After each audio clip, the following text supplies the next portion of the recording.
Hello dear student, कैसे हो आप सभी लोग। उम्मीद करता हूँ सब अच्छे होंगे और सबकी पढ़ाई शानदार चल रही होगी। प्यारे बच्चों, जो आर्मर्ड व्हीकल निगम लिमिटेड है उसकी तरफ से जारी किया गया ऑफिशियल नोटिफिकेशन, उसके बारे में आपने जाना होगा, वीडियो देखे होंगे। तो काफ़ी सारे बच्चों का मैंने जब वीडियो बनाया था, बहुत सारे बच्चों का ये कमेंट आए, काफ़ी सारे बच्चों ने मैसेज किए। एक डाउट था कि सर क्या 1 साल के बाद में इस भर्ती से बाहर कर देंगे, क्या 4 साल के बाद में हमारे को भर्ती से बाहर कर देंगे। 1 साल के अंदर पेमेंट लगभग आप जो 40,000 बता रहे हो, 21,000 के आसपास में बेसिक है, तो अगले साल हमारी कितनी बढ़ोतरी होगी, है ना। 4 साल के बाद में और भी इस टाइम पीरियड को बढ़ाया जा सकता है क्या, किन को इसके अंदर अप्लाई करना चाहिए।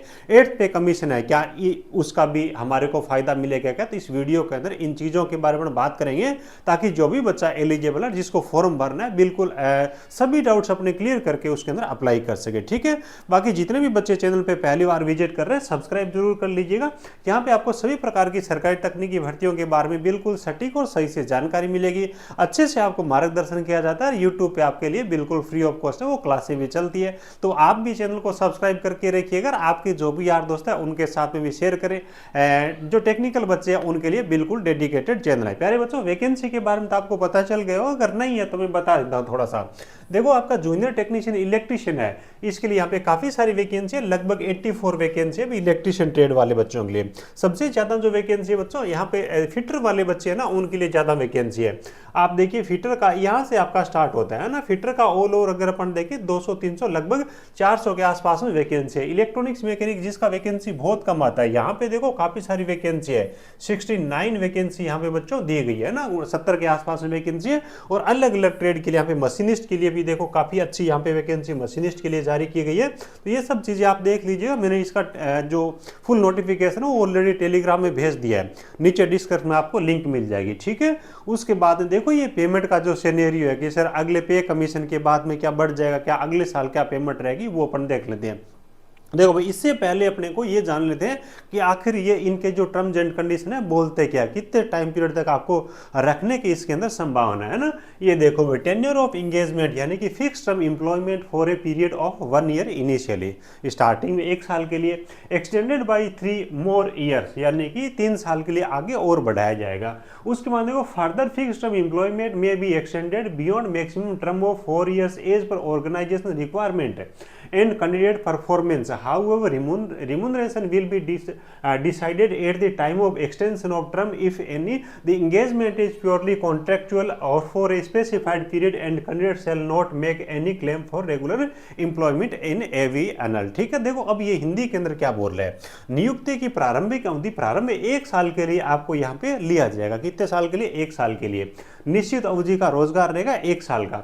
उसके बाद जिसे अतिरिक्त 3 वर्षों के लिए बढ़ाया जा सकेगा, है ना। यानी कि 1+3, यानी कि देखो बच्चों, एक्चुअल के अंदर ये है कि स्टार्टिंग क्या होता है कि जो सरकारी कंपनियां होती है ना, यहाँ पे आप इनका पे स्केल वगैरह सारी चीजें देखोगे ना, तो एक सरकारी नौकरी की तरह ही है, केवल और केवल ये परमानेंट नहीं कर रहे, है ना। अब एक्चुअल के अंदर गवर्नमेंट जॉब में क्या होता है, हर 1 साल इंक्रीमेंट लगता है। जैसे 1 साल कंप्लीट होता है ना, उसके बाद 3% का इंक्रीमेंट लगता है। तो स्टार्टिंग में आपके लिए ये जो इन्होंने आपको 21,000 बेसिक सैलरी का जो आपके साथ में कॉन्ट्रैक्ट किया जा रहा है ना, वो 1 साल के लिए। उसके बाद में इस टाइम पीरियड को बढ़ाया जाएगा 3 साल के लिए और, यानी कि लगभग 4 साल तो बच्चों आपकी फिक्स नौकरी मान के चलिए। उसके बाद में क्या होगा कि 1 साल के बाद में आपको कुछ इनके जो मतलब क्या टर्म्स एंड कंडीशन है, अभी 3 साल में 3% का इंक्रीमेंट देंगे सालाना, या कितना क्या देंगे, तो वो चीज आपको बता देंगे भी हर साल आपको इतनी इतनी बढ़ोतरी मिलेगी। कई बार 10% का बढ़ोतरी दे देते हैं, है ना, टेम्परेरी बेसिस, वो भी अपन ने देखा है। तो इस हिसाब से यानी कि ऑल ओवर आपकी जो नौकरी है ना, वो 4 साल तक तो मान के चलिए। और शुरुआती साल रहेगा, उसके अंदर आपके ये बेसिक है। उसके बाद में आपका 1 साल जैसे ही पीरियड कंप्लीट होगा 1 साल का, उसके बाद में नया आपके साथ में कॉन्ट्रैक्ट किया जाएगा। अब 4 साल के बाद में क्या होगा, देखो इसके अलावा, यानी कि ये जो दिया, इसके अलावा फिक्स टर्म एम्प्लॉयमेंट को ऑर्गेनाइजेशन की जरूरत और कैंडिडेट की परफॉर्मेंस के हिसाब से से ज्यादा 4 साल के टर्म से आगे बढ़ाया जा सकता है। यानी कि देखो, ये जो 4 साल का टाइम पीरियड है ना, इसके बावजूद भी अगर विभाग को जरूरत है और आपकी परफॉर्मेंस अच्छी है, तो अगले 4 साल के लिए, यानी कि 4 साल के टर्म के अंदर और भी बढ़ाया जा सकता है, है ना। देखो, 4 साल के टर्म से आगे बढ़ाया जा सकता है, यानी कि जरूरी नहीं है कि 4 साल बाद घर भेजे। 4 साल के टर्म के हिसाब से आगे अगर रिक्वायरमेंट है, आपकी परफॉर्मेंस ठीक है तो और बढ़ाया जा सकता है। और जनरली देखो क्या होता है कि 4 साल जब विभाग के अंदर आप काम कर लोगे ना, तो आपके अंदर इतनी अच्छी दक्षता हो जाएगी कि विभाग फिर नई भर्ती करके उस सैलरी पे नए कैंडिडेट लेंगे। उससे बेहतर यही रहेगा कि वो आपको ही वहाँ पे नौकरी दे। और मेरा जहाँ तक अनुमान ना, देखो बच्चों 4 साल के लिए तो लगभग आप नौकरी मान के चलिए, उसके बाद में डिपार्टमेंट में निर्भर, हाँ चांसेस रहेंगे कि आगे भी काफ़ी सारे बच्चों को और 4 साल के टर्म बढ़ा दें, है ना। वो इनके पास में कितना काम रहेगा उस पर डिपेंड रहेगा। ठीक है, बात आपको समझ में आ गई। यानी कि 4 साल तो आप मान के चलिए, आगे 4 साल के बाद का कोई भरोसा नहीं है। अब देखो यहाँ पे आपको अप्लाई क्यों करना चाहिए? अप्लाई बच्चों इसलिए करना चाहिए कि यहाँ पे देखो आपकी 21,000 बेसिक सैलरी है, उसके बाद ये अलाउंसेज करके आपको 25,000 रुपये प्लस आइडिया यानी इंडस्ट्रियल ड्रीवनेस अलाउंसेज होता है, यानी कि डी जो कि गवर्नमेंट का भी कितना चल रहा है, 63% चल रहा है। आपको ज्वाइनिंग मिलेगी, थोड़ा और बढ़ जाएगा तब तक। 21,000 का 25 के अंदर और जोड़ दो, 63%, लगभग 38-39,000 रुपये आपकी ऑल ओवर हो पहले साल की आपकी पेमेंट रहेगी। अब एक विशेष चीज़ और है, अगर आपकी किस्मत अच्छी हुई तो जैसे अगला पे कमीशन लागू होगा ना बच्चों, इस पे कमीशन क्या है कि जनवरी से लागू होगा, तो पहले साल का तो इन्होंने अनुबंध कर दिया आपके साथ में इसी हिसाब से। अब ये सरकारी कंपनी है, जब सरकारी कंपनियों के लिए पेमेंट बढ़ेगी ना, ये आईटीआई लेवल की बेसिक सैलरी होती है, तो उसके साथ ही आईटीआई लेवल की बेसिक सैलरी है ना वो भी बढ़ जाएगी। कितना गुना बढ़ेगी वो तो पे कमीशन के टाइम पता चलेगा।